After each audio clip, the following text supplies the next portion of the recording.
여긴 국민 라디오.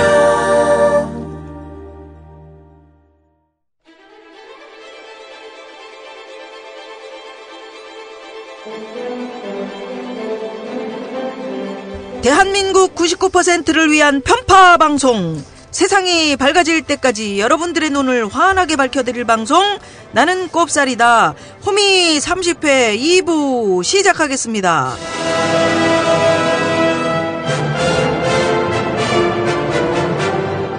나는 꼽살이다 호미 30회, 우리 웃딜 우석훈, 용딜 김용민, 우리 띨띠리들이 함께 하고요. 여왕벌루나 저 김미화가 함께 하고 있고요.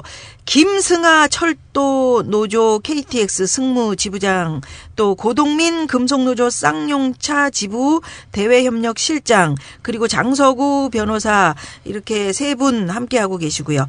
최근에 대법원에서 파기환송 선고가 내려진 KTX 승무원, 그리고 쌍용자동차 문제에 대한 얘기 나누고 있습니다. 지상철 조합원 신청 광고입니다. 강화대교 앞에서 개념 부부가 만드는 개념 곰탕, 연지연 곰탕. 연지연이란 가마솥의 장작불로 온종일 구워내는 곰탕을 서로 나누어 이어지는 인연이란 뜻입니다. 연지연 곰탕이 민주주의를 열망하는 조합원 여러분과 국민의 건강을 책임지겠습니다.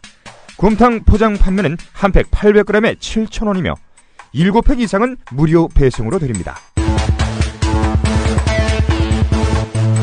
연지연 곰탕은 강화대교 입구에 위치해 있습니다. 단체 주문 예약 및 포장 주문 전화번호는 010-7252-1114, 010-7252-1114, 031-989-9968. 조합원 단체 예약은 10% 할인해드립니다.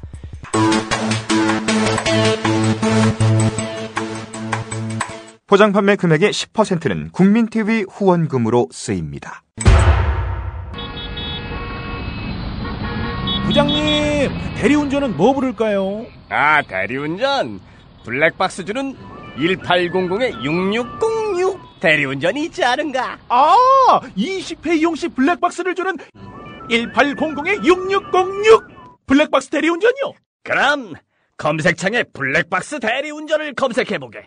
홈피에는 다양한 사은품들도 있다네. 저기 부장님, 블랙박스 대리운전에서는 국민TV에 후원도 한다면서요.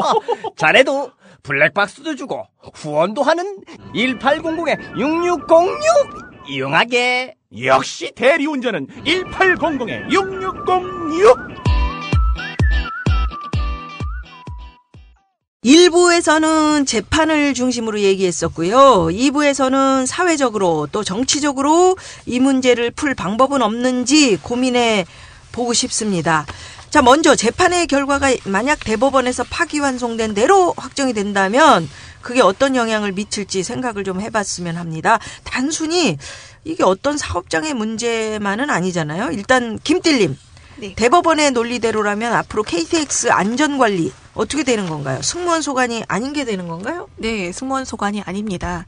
열차팀장이라는 철도공사 소속의 한 분이 탑승을 하시는데요. 네. 그분 소관이 되는 거고 나머지 승무원들은 고객 일반 서비스 안내 업무만 맡고 있다라는 게 철도공사 주장이고, 그대로 지금은 사실 그렇게 돼서는 안 되는데도 불구하고 지금 현재 KTX 관광 레저 소속으로 돼 있는 KTX 열차 승무원들이 그런 식으로 지금 일을 하고 있는데요. 그래서 뭐 구급약이나 뭐 모든 소지들은 그런 것들은 열차 팀장만 소지를 하고 있고요. 그리고 나머지는 그러니까 고객들이 알아서 피하라 뭐 이런 식으로 됐고요.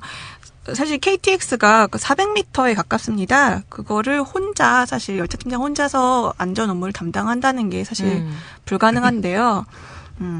이거를 그대로 파견이 아니다라는 걸 스스로 만들기 위해서 지금 KTX 승무원들에게는 뭐 안전에 대한 교육도 제대로 안 돼 있고 실제로도 그런 업무를 그런 파견을 회피하기 위해서 그분들이 갖고 있는 뭐 업무 카드에도 저희들은 안전 업무를 하지 않습니다라는 거 내용을 적힌 업무 카드 같은 걸 갖고 다닌다고 하더라고요. 아, 그래요? 네. 그러니까 지금 그 KTX 승무원들은 KTX 관광 레저라는 회사에 그러니까 네. 이게 이제 외주네. 예, 자회사로 지금 외주 위탁이 돼 있는 상태입니다. 그러면 저 끝에 칸에서 KTX 네. 탔다가 안전 문제가 생겼으면은 네. 팀장님은 어디에 계세요? 첫 칸에 계세요? 만약에 계속 왔다 갔다 하시는데요. 아. 만약에 재수없게 뭐 1호차에 계시다. 그러면 뭐 한 기약이 없는 거죠. 예. 완전 뛰어오셔야 되네. 그 자동문 열리는 네네네 맞아요. 그거만 열고 그거를 이제 계속 반복적으로 무슨 설국 열차도 아니고요. 그렇죠. 네, 그러네. 아니 근데 좀 이상한 거는 예. 세월호 이후에 안전에 관한 걸 전사회적 바꾼다고 여러 번 얘기를 했잖아요. 그 정도는 대법원에서 좀 분위기에 반영되고 그래야 되는 거 아닌가요? 그러니까 우리 안전이 참 문제야. 그 이거 뭐 전 국가적 과제로 한다고 그랬는데 지금 거꾸로 가는 거 아니에요? 그렇지. 비행기는 이렇게 안 하잖아요. 고속철의 안전 뭐 이런 거는 사회적으로 중요한 문제일 것 같은데. 네. 코레일을 해체하지 않을까? 안 되나? 그래서 고심 끝에 철도처럼 공공 서비스 분야는 해체하기로 결론을 내렸습니다. 안 그래도 해체하고 싶어 해요. 그래, 이것저것 요새 그 외주가 늘어요. 우리 호미 25회 때 수도권 외곽순환 고속도로 톨게이트에서 근무하시는 분들 얘기 들었거든요. 그분들도 외주였는데 뭐 힘든 게 말이 아니더라고요. 우리 주위 보면은 그 회사 소속이었는데 알고 보면 외주. 이런 사람들이 꽤 많아요. 그죠? 밖에서 볼 때는 그 회사 소속이잖아. 이거 방송계에도 외주 많거든요. 진짜 많아요. 근데 고용은 외주회사고 실제 일할 때는 자기 회사 직원처럼 부려. 문제 생기면 우리 몰라. 우리 회사 사람 아니야. 이게 과연 좋은 건지. 회사야 편하게 사람 쓰고 뭐 자르면 좋겠지만 우리는 어떨까? 우띠라. 이거 우리가 외주인가요? 국민TV에? 아니 우리는 외주도 아니고 이거는 뭐 돈을 받아야 외주인 건데. 외주도 못 되는 거죠 지금. 자원봉사. 자봉. 근데 하여간 그런 건 있어요. 그 파견하고 비정규직이랑 비교를 해보면요. 비정규직이 안 좋긴 한데 비정규직은 사장이 누군지는 알잖아요. 그래서 그 사람하고 계약을 하거든요. 근데 파견은 그거 계약할 질 않아요. 그 사용자하고. 거기다가 재청, 삼청 이러니까 이게 되게 복잡하거든요. 한국하고 일본하고 비교를 해보면은 한국은 그래도 파견을 아직 일부 좀 맡고 있거든요. 근데 이거를 지금 55세 이상으로 다 풀겠다는 게 정부 방침이에요. 그러니까 일본보다 조금 나은 게 이 상황인데 이것도 다 풀겠다는 게 지금 우리 차경환 경제부총리죠. 그 양반이 지금 핵심 경제 활성화 방안이라고 하는 거거든요. 그러니까 55세 이상 다 풀겠다는 얘기는 뭐야? 55세 이상은 파견해도 괜찮다. 전부분 다 푼 다음에. 전부분. 예, 그럼 이렇게 되는 거죠. 55세부터 시작해가지고서 일단 풀렸으니까 점점 내려올 거라고요. 그렇지. 그렇게 되겠지. 그러면 이제 공장 지금 서비스에 대해서 주로 파견을 하는데 공장에서 생산하는 데도 다 듣겠다는 거거든요. 그러면은 뭐 노동자로 사는 사람들의 삶이 지금보다 더 고달퍼지고 결국은 결혼도 덜하고 아기도 덜 낳고 그렇게 되겠죠. 그러니까 네 얘기는 이제 파견이 많아지면 비정규직을 오히려 부러워할 수도 있다. 사용자하고 직접 계약을 맺는 거니까. 다 불안정 고용이라고 하는데요. 불안정이야. 불안정 중에서도 정규직은 그나마 상급이고 파견은 더 하급이거든요. 그런데 일본 사례를 보면은 그러니까 이런 일을 하고 공장이 돈을 번 게 아니고 파견을 보내는 파견 회사들 있잖아요. 거기가 재벌급으로 커졌다는 거예요. 그러니까 없는 사람들한테 이 얼마씩 떼병 뜯는 거죠. 그럼 더 나빠지죠. 그렇지.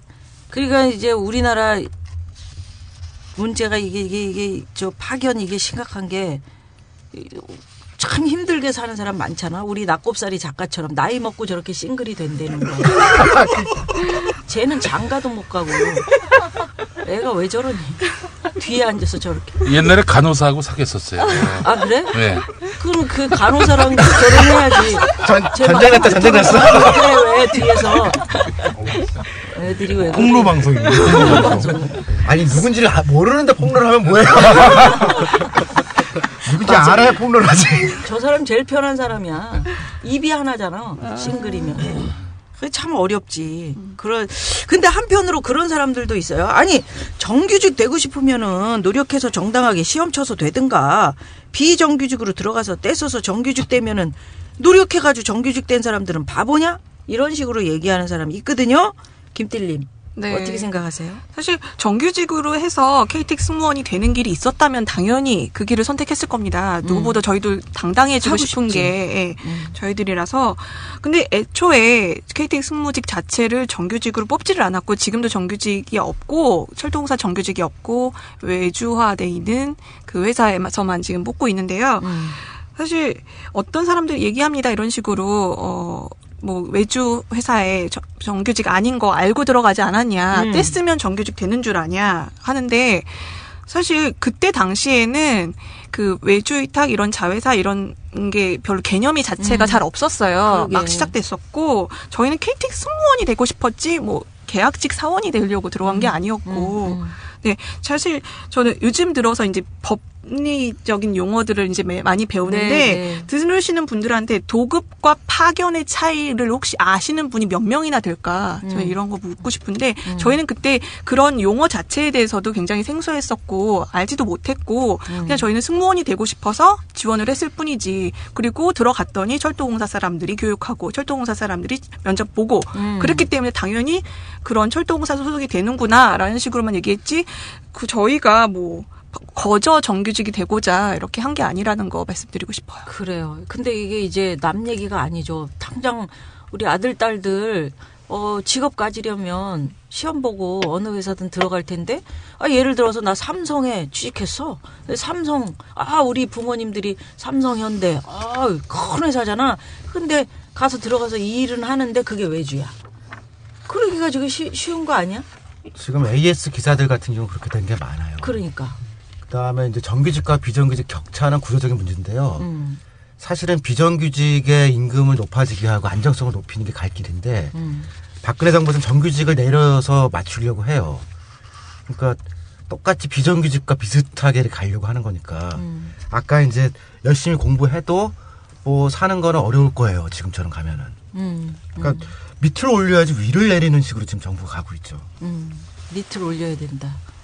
그래요. 쌍차로 한번 넘어가 보면 정경련에서는 이렇게 의미를 부여했더라고. 정리해고의 긴박한 경영상 필요에 의해 폭넓게 인정한 것을 재확인한 것이다. 코틸님 어떻게 보세요? 대법원에서 회사 손 들어줬잖아요. 앞으로 쌍차하고 비슷한 일들 벌어질까요? 쌍차 판결 있기 전에 그 기타 만드는 회사라고 이 콜트콜텍 거기 회사에는 사실 현재 경영상 위기는 없대.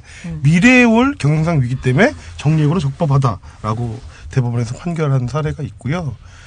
그리고 이제 구미 KC라는 회사가 있습니다. 반도체 만드는 회사인데 거기서 또 정리해고가 이제 2011년 또 13년 2년에 걸쳐서 두 번 정리해고를 단행했는데 이유가 임금 삭감하라는 거였어요. 근데 임금 삭감을 해서 그 남은 돈을 갖고 뭐 이제 시설 투자나 뭐 이런 제품 개발이나 쓰는 것이 아니라 그냥 남은 임원들, 그 회사 고위직 임원들 연봉을 올려주겠다는 데 쓴다.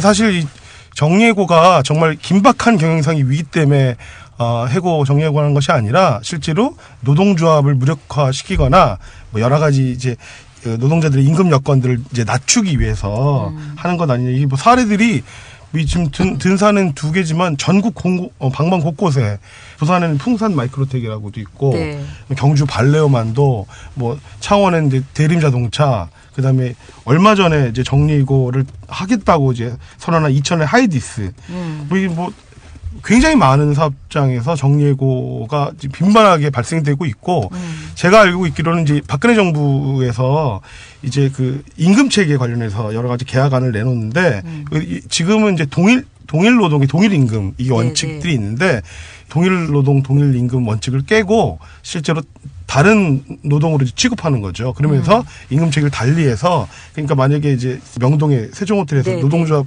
이제 탄압하고 있는데 여기서 원래 그 카운터를 보던 이제 그런 이 업무를 하던 분을 갑자기 이제 조리사를 시킨다든지 그렇게 해서 이 사람 업무 능력이 떨어진다고 하면 그걸 해고할 수 있는 이제 그런 기준으로 바꾸는 거예요. 그래서 지금 쌍용자동차 문제뿐만 아니라 지금 전 사회적으로 해고가 아주 자유스럽게 할 수 있는 방향으로 정부도 그렇고 대법원도 그렇고 이렇게 발맞춰서 둘이 손잡고 간다. 그래서 이 발길들을 좀 멈춰야 되는 것 아니냐 이런 생각이 듭니다.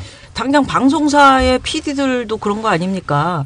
제작 잘 하던 사람을 갑자기 저쪽 가서 빵 굽고 있으라고 그러거나 아니 무슨 뭐 샌드위치를 만들려고 그러고 뭐 그런 식으로 제작에서 멀어지니까 이 사람이 뭐 잘할 방도가 없는 거 그런 얘기네. 그러니까 아까 우리 저 고딜님이 콜트콜텍 얘기했어요.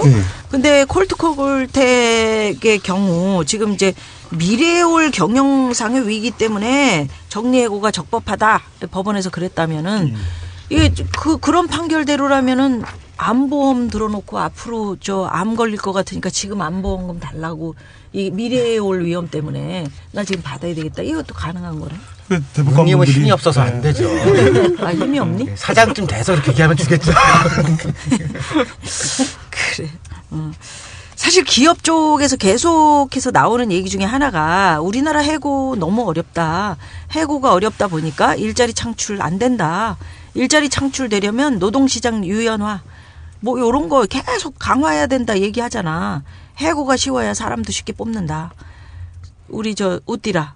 지금 현실적으로 자르고 싶으면 자를 수 있게 돼 있어요.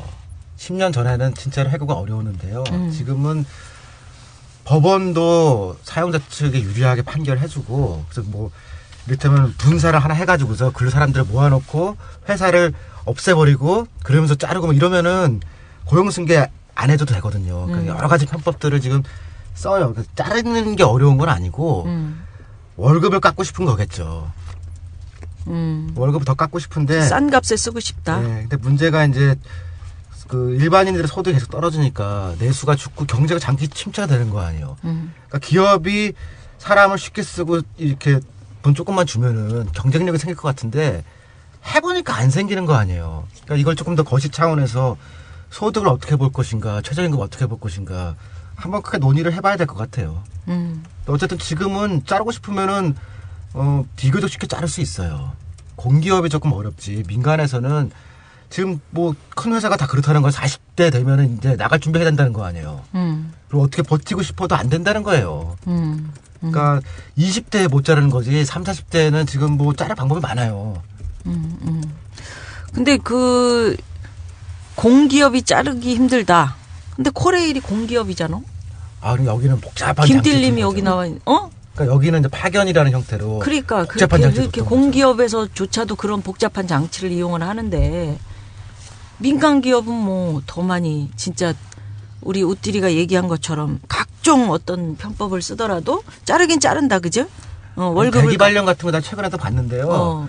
지방에 대기발령 내놓고서 회의실에 있으라고 해요. 그런데 그 회의실에는 회의를 할 거 아니에요. 회의실 문 밖을 나가면 안 돼요. 그러니까 문 밖에만 있어야 돼요. 그렇게 해놓으면 한 달 못 버티고 사람들 다 그만둬요. 전에 그 누나가 라디오 진행할 때 KT에서 근무하던 그분도 아마 외주 근무했을 거예요. 근데 그 갑자기 어디로 올라가라 그랬냐면 전봇대. 네, 그 유명한 사례죠. 여성분이었는데. 여성분. 그래 그분 연결했는데 아주 뭐 그 올라가는데 다리가 벌벌 남자도 못 올라가는 데를 거기로 올라가서 그 해라 일을 해라 그래가지고 전봇대로 올라가셨다는 거예요. 대한민국 대표 기업 가운데 한 곳인 KT가 직원들을 대상으로 비인간적인 퇴출 프로그램을 운영해왔다는 폭로가 최근 있었습니다. 해마다 대상자를 정해놓고 시나리오까지 만들어서 스스로 걸어나갈 때까지 집요하게 괴롭혔다는 주장입니다. 포항에서 울릉도로 향하는 여객선 터미널. 올해 58살인 김옥희 씨가 착잡한 표정으로 승선을 준비하고 있습니다. 김 씨는 KT에서 근무하던 지난 2009년 울릉도로 발령을 받았습니다. 남편과 아들을 대구에 남겨놓고 외관으로 포항으로 울진으로 이렇게 객지로만 떠돈 지 4년째였습니다. 다시 와보시니까 어때요?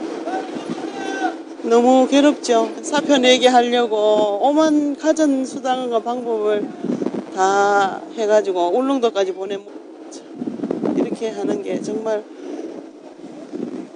40년 가까이 근무한 직원한테 할 그겁니까? 회사가 김 씨에게 전봇대 업무를 처음 맡긴 건 2006년. 114가 분사된 뒤 김 씨가 명예퇴직 권유를 여러 차례 거부한 뒤부터였습니다. 제가 가장이었기 때문에 그렇죠. 그리고 그때는 아들도 아직 대학생이었고 자녀도. 나갈 때마다 실패하는데도 회사는 줄기차게 개통 업무만 지시했습니다. 실패하고 돌아오면 월급만 축낸다는 폭언과 함께 경고장이 날아들었습니다. 이 여자 저 여자 일도 안 하고 돈 받아가네. KT의 울릉도 송신소. 관리인도 없이 마당 가득 폐자재만 쌓여 사실상 야외 창고 같은 곳입니다. 개통 업무가 없는 날이면 김 씨는 이곳에서 온종일 풀을 뽑아야 했습니다. 현장 업무 못 하면 가만히 설 수 없으니까 여기 가서 이거라도 해라. 놀면 안 되니까. 안 되니까. 예. 자존심을 바닥까지 짓밟는 회사의 업무 지시. 수치심과 모욕감에 가슴이 무너졌지만 참는 수밖에 없었습니다. 기본 업무하고는 아무 관련이 없잖아요. 없죠. 그 괴롭히려고 그러는 거잖아요. 다른 분들한테도 뭐 돌아가면서. 아니요. 저한테만. 그런데도 KT는 김 씨가 울릉도로 발령된 지 6개월 만인 끝내 김 씨를 해임했습니다. 인터넷과 전화 개통 실적이 전혀 없다는 게 주된 이유였습니다. 김 씨가 입사한 지 만 40년, 정년퇴직을 불과 11개월 앞둔 때였습니다. 뭐 때문에 눈물이 나서 저걸 하도 당한 게 보내가지고 내가 저 올라가가지고 어떻게든 해보려고 올라가가지고 떨고 올라가셨더라고요. 올라가셨지. 그래서 예, 주저앉았대요. 못하는 게 없습니다. 그렇지. 진짜.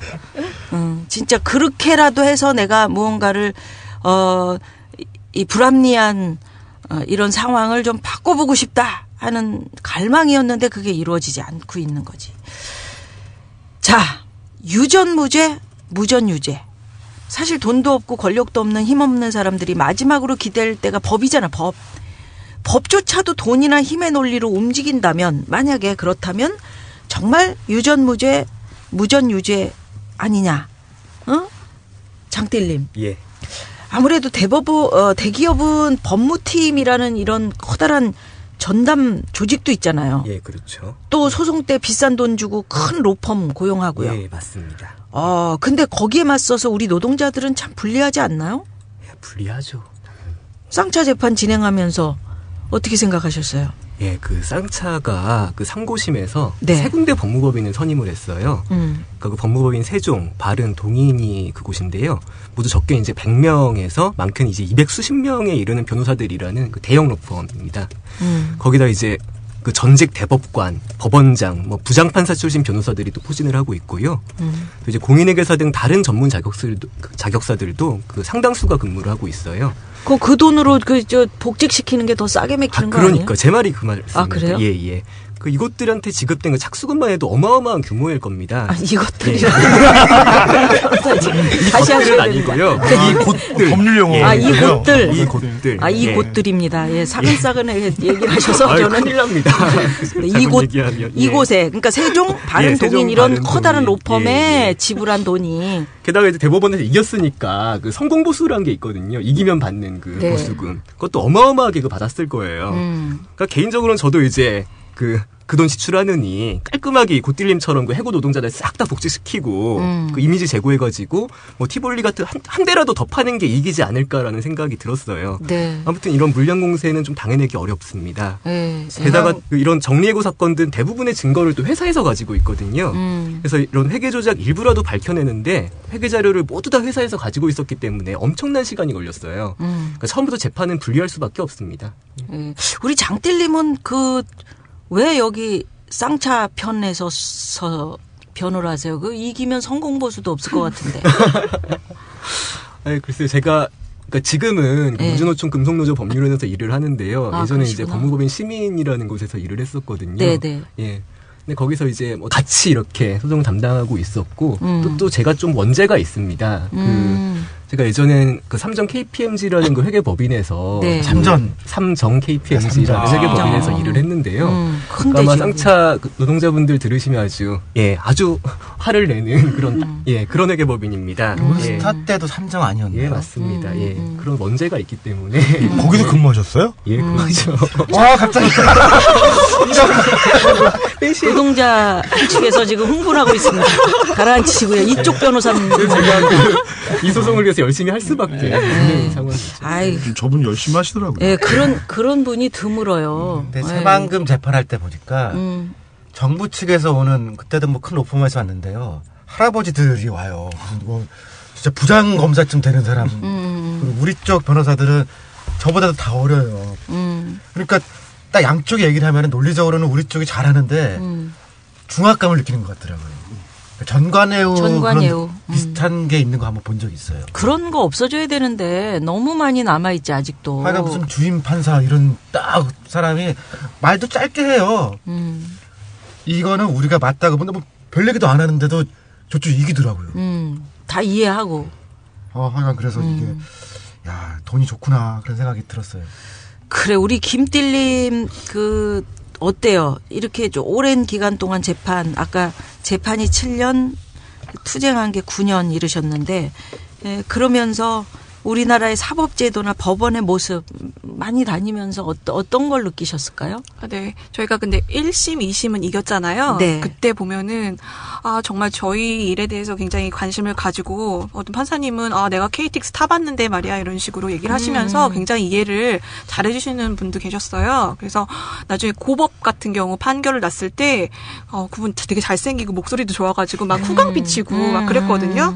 그래서, 우리나라 사법부가 아직은 노동자 편이고 살아있구나라고 느꼈는데, 대법원에서 이렇게 딱 바뀌니까 완전 뒤통수 제대로 맞았죠. 그래서 그분들이 사실 대법관이면 오히려 더 공부 제일 잘하고 공부의 신이실 텐데 왜 이런 식으로 판결문을 쓰셨을까? 저도 이해가 좀 안 갔고요. 지난번에 용띠리 하종강 오랜만이다. 선생님, 오랜만에 뵙습니다. 새해 복 많이 받으시고. 그래. 집안에 별일 없고. 예, 그렇습니다. 예. 항공간에 있으면서도 제 목소리 들어보기가 어려워. 예. 하종강 선생님, 성공회대 노동대학장이신데 그분 말씀이 노동법을 제대로 공부한 법관들이 많지 않다 이런 얘기 하더라고요. 이게 뭐 날마다 판례가 바뀌고 또 어려우니까 다 제낀다는 거예요. 그래서 사법고시 준비하는 과정에서 로스쿨 할 때도 노동법 관련해서는 아예 그냥 뭐 제끼고 하는 경우가 많기 때문에 그래서 기본적으로 사용자, 가진자 편에 설 수밖에 없는 것이다. 그런 얘기도 하더라고요. 아니야. 근데 아무래도 대법관 정도 되면은 공부를 하실 거야. 그리고 오랜 동안 심리를 하신대잖아. 근데 오랫동안 심리를 하고 그런 판결이 나왔을 때는 뭔가 하여튼 사회적인 어떤 이유가 있을 거라고. 그래서 이쯤에서 내가 한번 물어보고 싶은 거는 우리 우띠리가 참 요새 그 동네 북인데 야당이 참 못마땅하거든. 이런 문제에 대해서는 관심이 없는 거니? 쌍차 문제 초기에 좀 나서고 말이야. 해는 척 하더니 똑같아. 어떻게. 관심이 정치인들이. 없는 건 아닌데. 제가 들어가서 보니까 너무 오랫동안 노동 이슈를 안 다뤘더라고요. 그러니까 굉장히 핵심적인 건데. 그래서 국회의원이나 이런 전문가들이 노동 쪽이 약해요. 약하고 그다음에 노동 전문가가 없잖아요, 기본적으로. 문수미 의원 정도 말고는. 그렇게 많지는 않아요. 그래서 일단 스텝진이 좀 약하다는 게 하나가 있고요. 그다음에 메커니즘 여러 가지를 지금 구상을 해보는 중인데 국회의원들을 강제 노동을 시키면 어떠니? 노동법이 약하면 우리 호미에 지금 일손이 딸려. 논밭 갈아야 되고. 일단 비싸서 아마 호미 팔아야 될 거예요. 아니 국회의원직을 일용직화하면 어떨까 생각이 들어요. 거기서 4년 비정규직이에요. 비정규직이죠. 당장 국회의원 인턴들 문제 등 해서 여의도 내에서도 비정규직 문제가 사실 우리 내부에서도 심각하고요. 그래서 이런 거는 좀 메커니즘 구성해 보는 게 정부에서 지금 R&D 등 해서 기업에 주는 게 많거든요. 그다음에 정부 사업도 많이 하고 근데 이런 데 들어올 사람들이면은 예를 들면 고용 친화 기업 이런 인증 제도를 해가지고서 최소한 비정규직에 대한 이상한 차별 같은 거는 없애는 정도로는 정비를 해야 정부들은 주겠다. 지금 그런 인증 같은 거는 고민을 좀 해보고 있어요. 그렇구나. 그다음에 지금 노동재판에서 너무 이상한 법들을 좀 고쳐서 특별법으로 할지 기본법으로 할지 그것도 고민은 좀 하는데 여기도 국회의원 수가 과반이 안 되기 때문에 이런 거는 통과시키기가 어렵더라고요. 그래서 통과될 수 있는 형태로 법을 바꾸고 나면은 진짜 안고 빠지고 못 빠지고 해서 기본만 남아가지고서 하나만한 법이 되고 그런 야, 문제가 근데 있어요. 국회의원들이 무슨 고민만 해니? 그 고민만 하는 거면요 나라도 맨날 고민하겠다. 그러라고 금 배지 달아줬어? 고민도 안 하는 사람들 금도 많아요. 말이야. 가짜 금 달고 말이야. 금이 진짜가 아니라며? 그러니까 이제 그런 그 무성의한 정치를 호통칠 말 잘하는 정치인이 국회에 못 갔기 때문에. 예. 그건 혹시 미안한데 너니? 막말하는 너니? 그렇습니다. 정말 이 사회 쓴소리 할 수 있는 정말 이런 노동 문제를 심각하게 자기 일처럼 생각하는 그런 의원. 야, 어제 보니까 이노근 의원이 한 건 했더라고. 저 포스코 가지고 박원순 안철수 그 의원 걸고 넘어지고. 용민이 너한테 이긴 사람 아니니, 이분이? 글쎄 말이에요. 너 때문에 국회 들어간 사람인데, 예. 이분이. 그래서 제가 다음 총선 때 그분 선거운동을 해드리려고 해요. 뭐? 진정한 막말의 스승이셨다. 내가 징계 당해냈다. 이런 걸로 한번. 징계찜. 예. 징계찜. 제가 이 노원갑 지역의 골목골목을 잘 알거든요. 그곳을 다니면서 진정한 막말의 달인이다 그분이. 내가 무릎을 꿇었다. 이렇게 한번 해보려고. 일단 그 KTX 승무원의 직접 고용 문제 그리고 쌍용 자동차 정리해고 문제 둘 다 대법원에서 파기환송이 돼서 이제 2심으로 넘어와 있는 상태인데 2심 재판을 또 이제 받아야 되는 거고요. 김딜림이나 고딜림이나 정말 지긋지긋할 것 같아요. 일단 우리 장 변호사님, 장딜림. 예. 이렇게 대법원에서 파기환송 되면은 뭐 뒤집어질 가능성은 얼마나 보세요? 실제로 뒤집어지는 경우가 있기는 합니다. 그러니까 뭐 파기환송심에서 뭐 새로운 심리를 통해서 뭐 사실관계가 변한다. 그러면 이제 그럴 수 있는데요. 매우 어려운 일이긴 하지만 그렇다고 또 결코 포기할 상황은 또 아니라고 생각합니다. 그렇죠. 그럼 법적으로 본다면 할 수 있는 게 우리가 뭐가 있을까요? 이제 당시 쌍용차가 보유한 현금 수준이라든지 뭐 회계 조작과 재무 건전성 그리고 뭐 구조 조정 규모 산정하고 관련해서 그런 이제 대법원 판단에 근거가 된 그 사실관계에 대해서 그런 추가 입증을 할 것이고요. 또 이제 회계 조작 여부에 대해서는 그 외부 전문가한테 뭐 재감정을 받아보는 것도 한 방법일 것입니다. 네. 그리고 또 당시에 쌍용차는 그 노동조합하고 여러 차례 걸쳐서 그 전 조합원의 고용을 보장한다라는 취지의 그런 고용 안정 협약을 체결을 했어요. 그래서 이에 위반한 정리해고라서 위법하다라는 점을 추가로 주장할 것입니다. 예. 근데 이것도 참 희망 고문이네요. 2심 가서 혹시 저 장딜림의 능력으로 뒤집어지는데 성공했다 해도 또 대법원 가야 되는 거잖아요. 그죠? 그렇게 되는 거죠. 가야죠. 예. 핑퐁 왔다 갔다 하는 거네. 그러면 10년 후 가겠네요. 이게 사실 이렇게 가면 안 되고 그렇게 가면 안 되는 거죠. 이를테면 한국 사회 원로라든가 그러니까 여야를 떠나서 저 사람들이 하는 얘기 우리가 좀 듣자라고 할 수 있는 중재해줄 사람들 좀 나서고 정치권도 나서서 일종의 시민 전체가 한번 고민해서 해법을 찾는 게 좋아요. 내 말이. 네, 너무 그러니까 모든 게 지금 사법주의로 가는데 사실은 이렇게 해가지고서 발전하는 건 아니거든요. 그러니까 조금은 더 대화하고 그런 형태로 가는 게 맞죠. 그러니까 야당 있잖아, 옷디라. 예. 네가 어떻게 모가지라도 잡고 끌어서 이렇게 올 사람은 없니? 이런 문제 좀 해결해라 이렇게. 내가 그렇게 힘 있으면 이렇게 입고 다니겠어요? 너 진짜 추리닝 바지는 그만 좀 입어라. 지금은 안 입었네. 근데 조금은 노동과 관련된 얘기를 더 해야 된다는 내부 분위기는 있고. 그래. 이제 이런 것들이 생기지 않게 좀 더 적극적으로 나서야 된다. 그런 목소리도 강하거든요. 근데 한 몇 년 전에는 노동 문제를 깊이 했었다고 그렇게 얘기를 하더라고요. 지금은 조금씩 바뀌는 중이에요. 네. 자, 그러면 고딜님. 네. 쌍차 쪽에서는 이제 다각도로 이제 고민을 좀 하고 우리 노동자 여러분들이 활동을 활발하게 하고 계실 텐데 일단 회사하고 교섭이 진행되고 있어요? 예, 그 현재까지 이제 그 26명 이제 희생자분들 명예회복이랑 그리고 이제 187명의 이제 해고자 복직 그리고 손배가압류 철회, 쌍용자동차 정상화 방안 요 4가지 의제로 아까 말씀드린 대로 이제 6차례 실무 교섭이 이루어졌고 2차례 이제 대표 교섭이 이루어졌는데요. 구체적으로 어떤 회사에서 안이 나와야 저희들이 그걸 이제 선택할 건지 말 건지 판단을 하는데 뭐 어쨌든 뭐 계속 이렇게 그냥 실무적인 얘기가 아주 진전된 얘기가 사실 안 나와 있고 26명 희생자 관련해서만 이제 공동으로 실태 조사하자는 의견 정도를 받고 있고 나머지 문제는 이제 현실적으로 보면 법적 문제 때문에 어렵다. 이렇게 이제 운운하고 있는 것이죠. 네.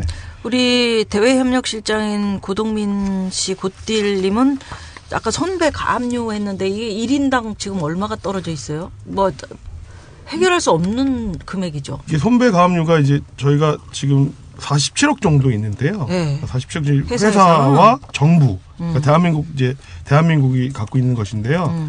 그리고 이제 그 메리츠 화재라고 그 공장에서 이제 여러 가지 일어난 것 때문에 이제 화재 보험을 청구해서 110억 이제 구상권이 저희들한테 지금 이제 청구되고 있는 재판이 진행되고 있습니다. 근데 이제 사실 그 47억이라고 이제 치는 금액 중에 네. 이제 만약에 100명이 이제 가압류에 걸렸다고 할지라도 100명 일률적으로 뭐 몇 억씩 이렇게 하지 않고요.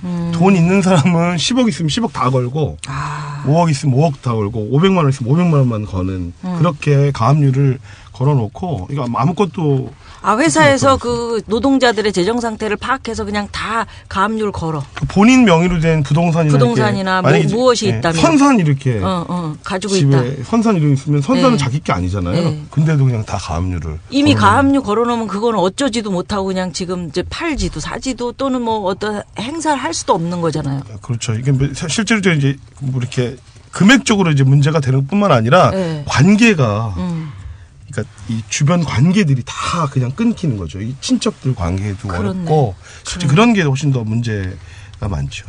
그게 이제 엄청난 압박이네. 법률 정비가 좀 필요하더라고요. 우리나라가 좀 과도하게 손배가압류를 하고 있거든요. 그러니까요. 근데 이게 기본법에 보니까 법률 조항이 너무 간단하게 돼 있어요. 그래서 뭐 무슨 건에 대해서 어떻게 이렇게 절차를 정하든지 그래야 되는데 마음대로 하게 돼 있거든요. 그래서 이거를 조항을 복잡하게 해서 정비를 할지 아니면 특별법을 둬가지고선 이렇게 남용하지 못하게 할지 그런 거 가지고는 지금 한참 토론 중에 있어요. 이거는 그래서 법률적 정비가 한번 있어야겠더라고요. 그러니까 좀 애써 달란 말이죠. 정치하시는 분들. 네, 부탁을 드리고요. KTX 승무원들 경우 뭐 뉴스에서 접해보면 대법원 판결이 이렇게 거의 10년 만에 뒤집어지면서 코레일한테 그 1, 2심 승소해가지고 받은 돈 있다면서요. 네. 그거 다 도로 내놔야 한다. 그런 얘기 있던데. 네.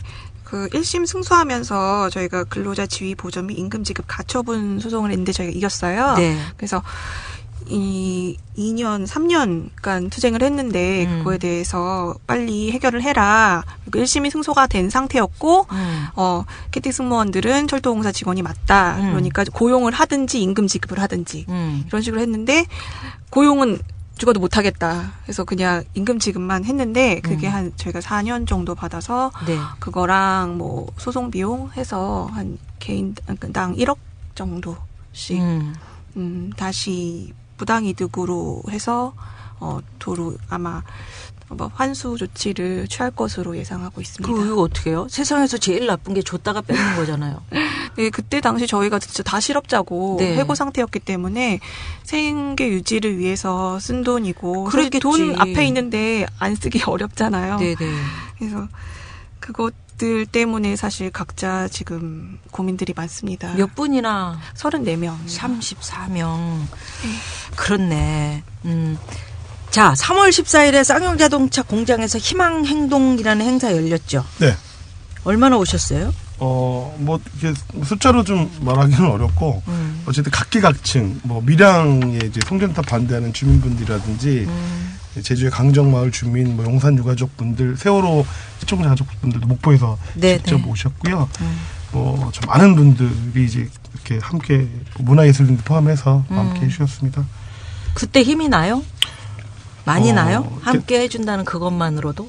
저희들이 지금 7년 동안 이렇게 힘들지만 어렵지만 이렇게 버티고 계속 이렇게 투쟁을 해나갈 수 있는 가장 중요한 이유는 저희들 손을 계속 놓지 않았던 분들의 힘이라고 생각해요. 아주 유명하신 김혜아 선생님 좀 유명하신 분들도 저희들한테 굉장히 많은 도움이 됐지만 이효리 씨도 많이 도움이 됐죠. 네. 하지만 저희들 손을 끝까지 놓지 않고 함께하겠다는 마음을 이렇게 보여주신 일반인 여러분들 그런 분들의 힘으로 저희들이 7년 동안 싸울 수 있었다고 생각합니다. 예, 그래요. 쌍차 챌린지라는 것도 있어요. 네네네. 그거 뭐예요? 이게 그 루게릭 환자분들 이제 응원하고 이제 모금하는 아이스버킷이라는 이제 챌린지가 있었는데 그거에서 이제 이 얼음 뒤집어 쓴 건 빼고 한 분이 이제 3명을 지목해서 이제 그때 이제 지금 굴뚝에 올라가 있던 이창근 김정욱 동지 응원하는 메시지를 보내고 이제 1만 원을 후원 입금하고 3명을 이제 지목을 해서 이렇게 퍼져나가는 그런 운동이었고 지금까지 한 5천 명 가까이 많이 참여하셨네요. 네, 참 그러고 보면 세상은 따뜻한 세상인데 그죠? 그렇죠. 네, 따뜻한 세상인데. 우리 웃기는 에피소드가 있었어요. 제가 김미아 선배한테 지명을 했거든요. 도로 날 지명해가지고. 아 그래? 네. 나는 이재명 시장님이 지명해가지고 우리 띨띨이들이 하면 좋겠다 해서 지명을 했던 건데 했었구나. 네, 그래서 이렇게 하다 보니까 왔다 갔다 해가지고. 그러니까 어찌됐건 참여했다는 게 중요한 거지. 그래. 김띨님은 우리 KTX 관련해서 어떤 계획 있어요? 네, 우선은 저희 총회에서 앞으로 되게 각자 어려운 상황이긴 한데 최선을 다해서 여건 되는 대로 다시 한번 힘을 모아서 투쟁하자라는 결의는 다진 상태고요. 그래서 저희 지금 일요일, 월요일 서울역과 국회 앞에서 1인 시위하고 24일 같은 경우는 서울역에서 촛불 집회 하고 앞으로도 기자회견이랑 토론회 계속 예정이 돼 있고요. 저희가 어쨌든 철도 노조 조합원입니다. 그래서 철도 노조와 함께 공사와 어쨌든 합의를 이뤄보고자 이제 단협이나 이런 협의를 이뤄보고자 계속 어필을 하고 있는 중입니다. 네, KTX 승무지부장 김승아 씨 이렇게 말씀드렸지만 사실 우리 예쁜 딸내미입니다. 아유 얼굴이 애기예요, 애기. 근데 그냥 20 그때 여기 KTX의 승무원으로 시험 봐서 들어가셔가지고 지금 30이 넘었다니까. 에휴 여러분 이게 남일입니까? 예, 고띨님 네. 지금 세우고 있는 계획 뭐 있어요? 티볼리가 이제 출시됐습니다. 예, 10,000대 가까이 이제 한 달 만에 네. 판매가 됐다고 하는데 사실 이제 그 쌍용자동차는 이제 디젤 차를 주력 차종으로 하는 이 회사기 때문에 디젤차가 이제 1만 대 나간 건 사실 그렇게 놀랍지 않은 일이긴 한데 티볼리는 가솔린 모델이 1만 대 나간 거. 사실 제가 알고 있는 쌍차 역사상 가솔린 모델이 1만 대 나간 적이 없어요. 한 번도. 단 한 차례도. 근데 회사는 여전히 이제 어렵다고 얘기하고 있습니다. 그리고 15년, 20년 다녔던 선배들 얘기 들어보면 15년, 20년 전에도 여전히 어렵다고만 사실 얘기를 했었습니다. 이게 경영이 이제 정상화되고 그다음에 실제로 쌍용자동차가 이제 정상화 찾는 길에 전 해고자 복지 이 아주 중요한 변수가 될 것이라고 생각하고 그게 진짜 쌍차가 제대로 된 정상화할 수 있는 유일한 지름길이다 이렇게 생각하고 있고요. 계획은 저희는 다른 계획이 없습니다. 이제 올해 안에 꼭 들어가서 이 공장에서 일하는 계획입니다. 제 잃어버린 7년을 다시 회복하고 삶을 되찾는 것이 저는 올해 최고의 계획이라고 생각합니다. 지난주에 정세균 의원하고 좀 길게 얘기를 했었는데 그 양반이 쌍용차 출신이에요.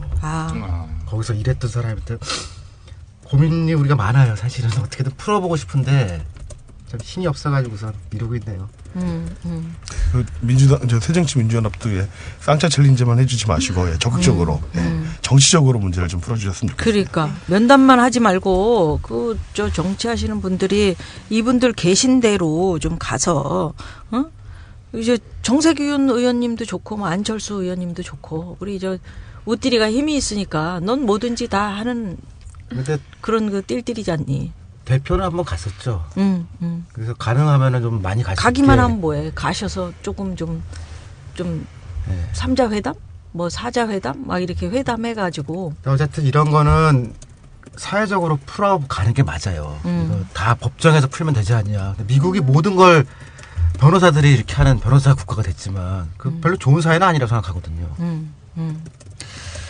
하여튼 대표께서 좀 여러 가지로 좀 많이 좀 돌아다니면서 무상급식 가지고 뭐 가서 또 얘기하시고 막 그랬더만. 그러니까 뭐 좀 이런 문제 가지고도 뭐 좀 같이 좀 열린 마음으로 토론하자 이렇게 얘기하실 수도 있을 것 같고. 그래. 기업에서도 그렇고 정부에서도 그렇고 언론에서도 기업이 해고도 자유롭고 외주나 파견도 마음대로 쓸 수 있고 좀 그래야 기업하기도 좋고 외국 기업도 들어오고 투자도 하고 해서 경제가 좋아진다. 정규직이 너무 과보호받고 있다. 철밥통 깨야 한다. 정말 이런 식 얘기들 많이 하는데 네가 어디라 경제학자로서 이거 한번 어떻게 효율적인 거야 이게? 어떻게 보나? 효율적이지 않죠. 근데 이게 기술 혁신에 관한 얘기를 하는데요. 그러니까 상당 부분의 기술 혁신이 정규직 내에서 벌어져요. 그러니까 독일에서 최근 인더스트리 4.0이라고 부르는 게 예를 들면은 그 조립 현장에서 이 사람들이 생각하는 문제점이 뭐다라고 이렇게 입력을 하면은 스마트 방식으로 굉장히 빠르게 그게 공정에 바뀔 수 있게 하는 거거든요. 그러니까 파견 늘리고 이렇게 해가지고선 사실은 그게 불량률만 높아지고 새로운 혁신에 좋지는 않거든요. 그래서 이 철밥통이라는 게 거꾸로 얘기하면은 그 공정을 잘 알고 있고 뭘 바꿀지 잘하는 사람이거든요. 그러니까 그거를 지식으로 봐야 되지. 그걸 밥통이라고 비교하면 진짜 밥통 같은 소리죠. 장딜님. 네.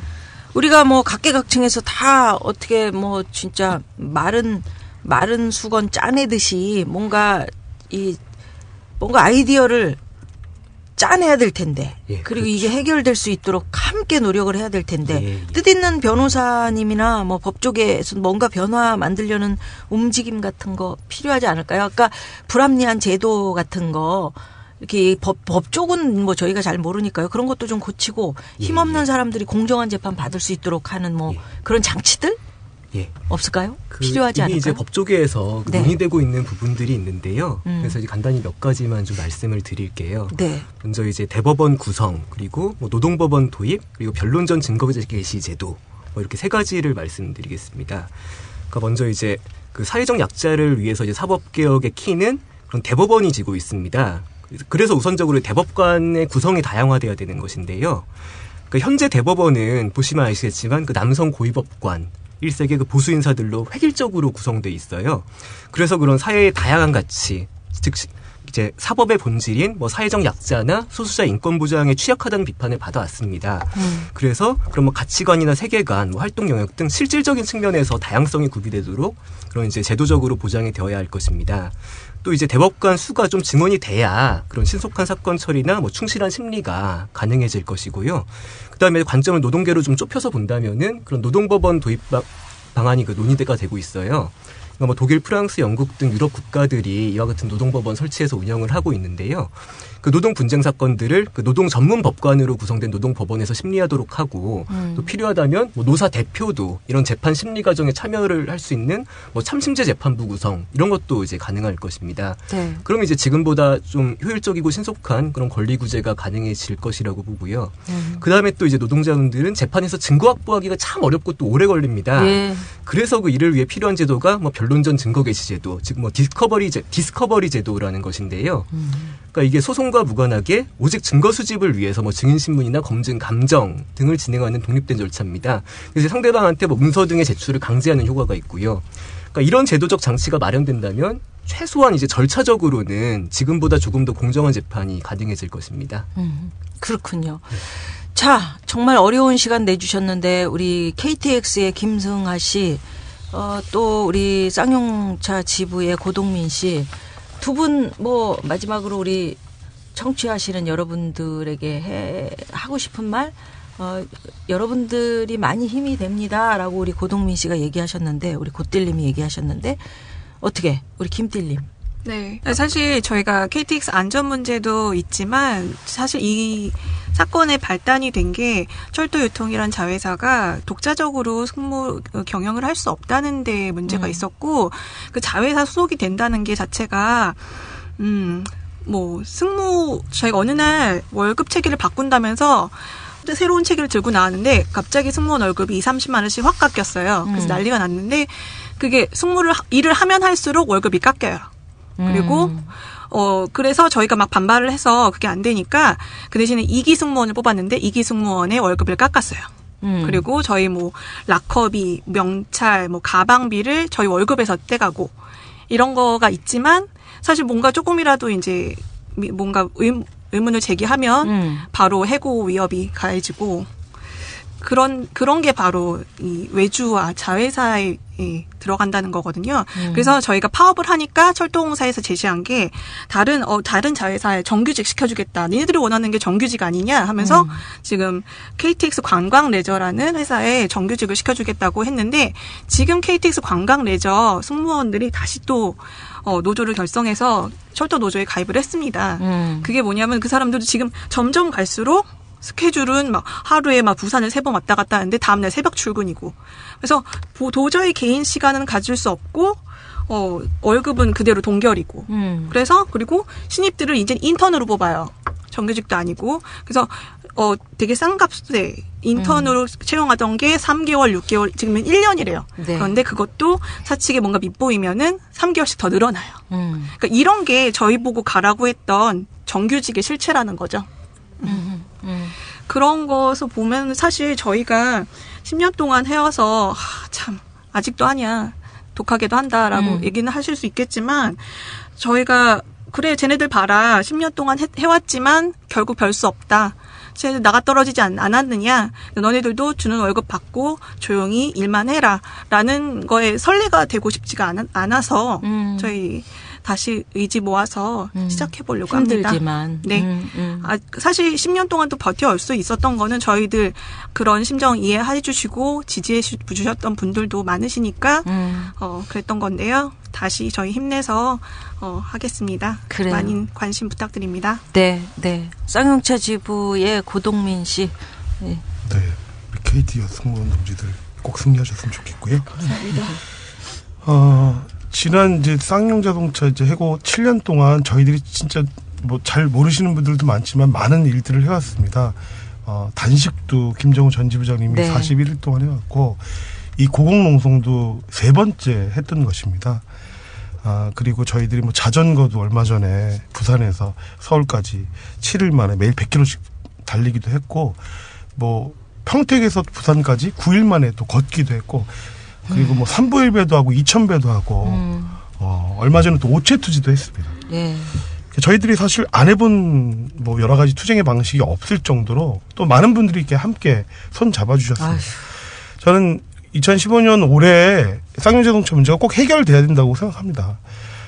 그것은 이제 정리해고가 벌어지면 사람들이 어떻게 되고 관계들이 어떻게 단절되고 그리고 어떤 사람들의 마음이 어떻게 파괴되는지 저희들이 7년 동안 다 증명했다고 저희들은 생각합니다. 그런 정리해고의 문제, 긴박한 경영상의 위기에 탈끝만치도 책임이 없는 노동자들이 온전히 지금 7년 동안 저희들이 온팍 책임을 뒤집어 쓰고 있었습니다. 이제 2015년에는 쌍용자동차에서 다시 일할 수 있는 그런 새로운 해가 되었으면 좋겠고요. 지금까지 이렇게 성원 보내주시고 함께 해주셨던 모든 분들이 마지막으로 저희들 함께 힘을 모아주시고 그리고 조금 이렇게 저희들하고 거리를 뒀던 정치 하시는 분들이나 여러 가지 권력 있으신 분들 그리고 언론에 계신 분들 포함해서 좀 이번에 함께 해결할 수 있도록 마음을 보태주셨으면 좋겠습니다. 고맙습니다. 네. 진짜 아까도 제가 말씀드렸지만 우리 김승하 씨는 KTX의 승무원으로 돌아가고 싶고요. 우리 지금 말씀 잘 해주신 우리 고동민 씨는 쌍용차에서 자동차 만드시는 분입니다. 자동차 만들게 해주면 되는 거죠. 승무원 생활 열심히 하고 싶다고 그러는데 왜 그게 안 되고 있습니까?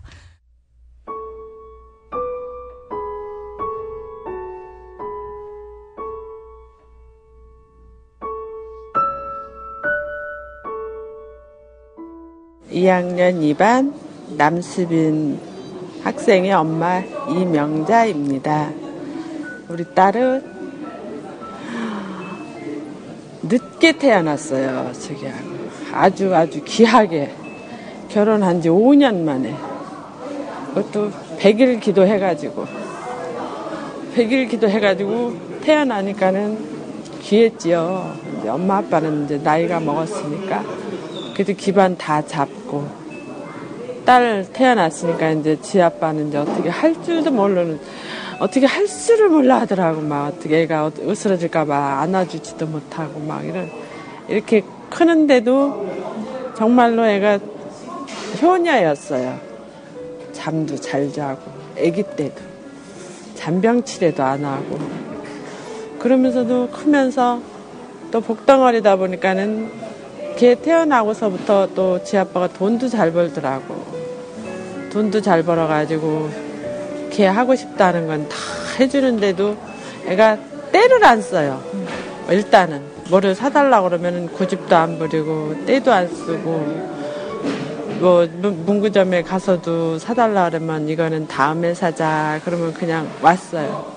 사달라 소리를 안 하고 그렇게 착하더라고. 근데 이제 수학여행을 가게 됐는데 일주일 전부터 얘는 가기 싫다고 그러더라고요. 수학여행 가는데 배 타고 가는데 안 갔으면 안 되냐고 안 가면 안 되냐고 안 가면 안 되냐고 그러는데 우리가 이제 학원에 항상 차를 데려다주고 데려오고 이런 식으로 했어요. 위험하다고. 학원 갔다 올 적마다 데리고 오면서 이제 설득을 하는 거야. 애를 이제 아빠하고 둘이서 학생 저 다른 친구들은 다 가는데 너만 안 가면 되겠냐는 식으로 이제 설득을 일주일 내내 했어요. 그랬는데 친정 올케가 전화가 온 거야. 고모 빨리 텔레비 좀 틀어보라고. 그래서 틀고 나니까는 단원고 학생 수학여행 가는 배가 뒤집혔다는 거야. 그러고 나더니 좀 있으니까는 전원 구조됐다고 문자가 딱 뜨는 거예요.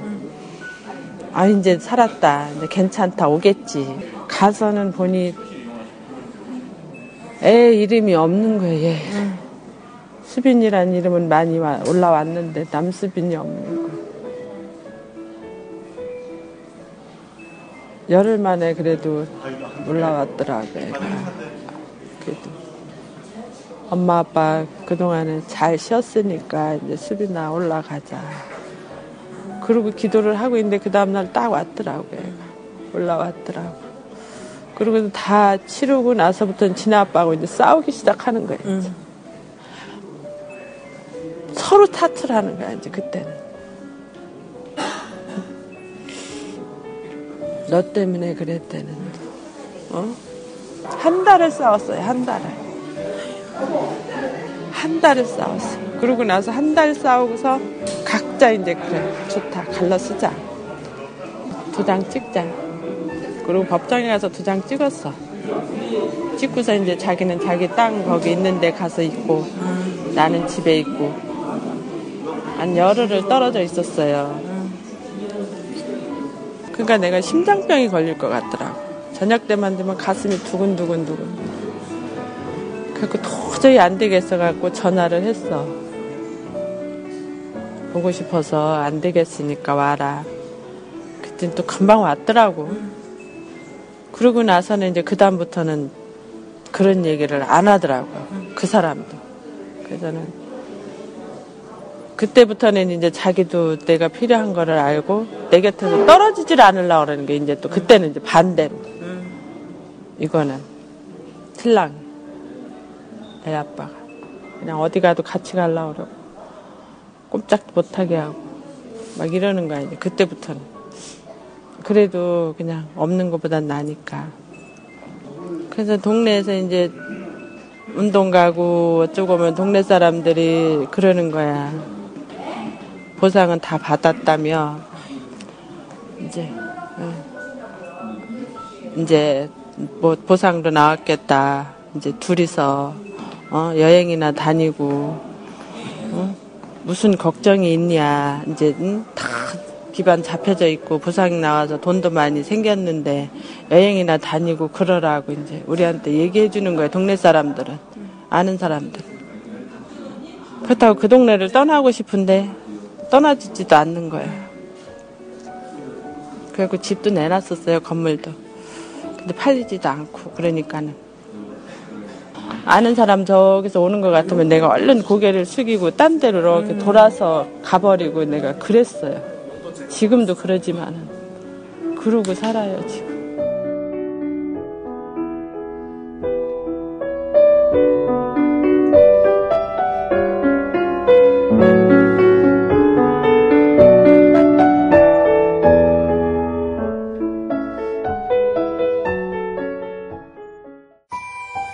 안녕하세요. 김장훈입니다.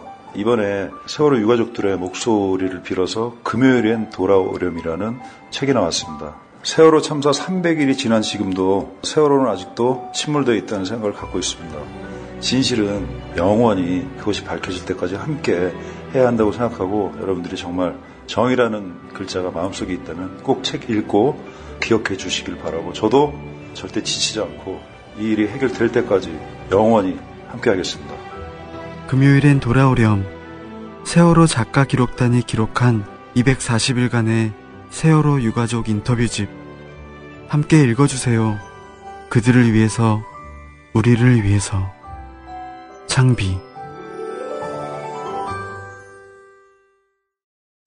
하나만 물어볼게요. 우리 실종자 가족인데요, 지금 완전히 잠겨서 수색 작업 안 되는 거예요. 시신 올라온 것도 없어요. 국민라디오 세월호 참사 1주기 특집 방송. 잊지 않을게 끝까지. 미디어 협동조합 국민라디오는 오는 4월 16일 그렇게 295명이 세상을 떠나고 9명이 아직 발견되지 못한 전대미문의 세월호 참사 1주기를 맞아 11시간 특별 생방송 잊지 않을게 끝까지를 보내드립니다.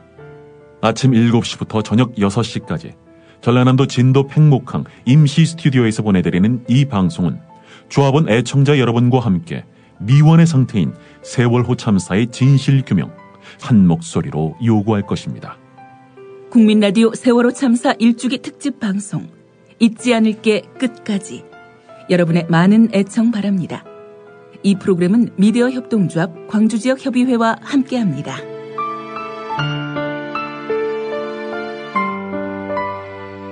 내가 왜 제주도를 세월호를 타서 진짜 무섭고, 난 지금 숨이 턱 끝까지 차오르는데 이거 난 살고 싶습니다. 진짜 나는 진짜 하고 싶은 게 많은데, 와 진짜 나 무서워요 지금.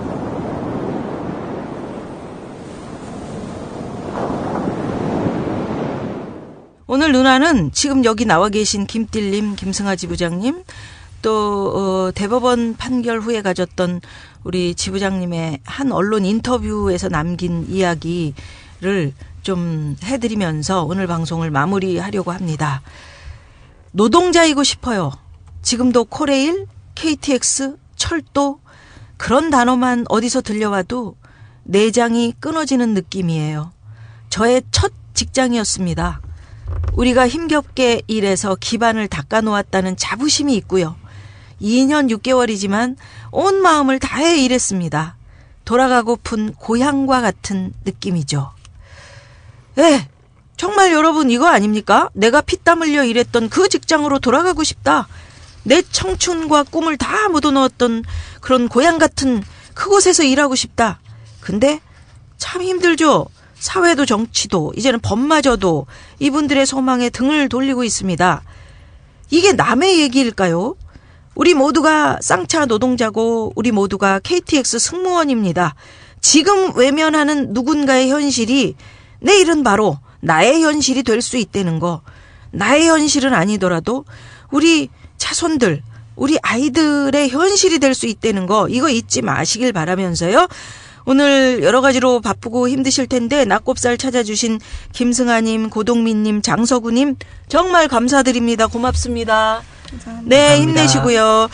마지막으로 회사에 속고 정치에 울고 법에게 외면당하는 이 땅의 많은 노동자들에게 위로와 함께 응원의 힘을 팍팍 불어 넣어드리는 의미로 힘차게 외치겠습니다. 2015년 올해 지금 쌓여있는 노동계 모든 문제가 해결되기를 바라면서 정치는 쫄지마, 경제는 속지마. 자, 외칩니다. 정치는 쫄지마, 경제는 속지마. 와!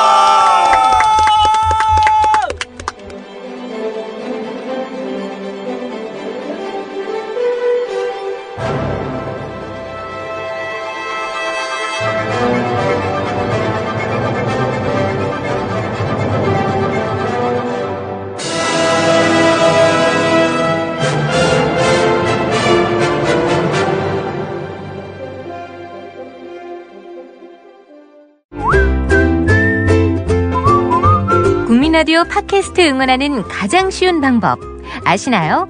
다운로드하기, 별점 주기, 댓글 달기, 구독하기. 국민라디오 팟캐스트 널리 알리는 가장 쉬운 방법.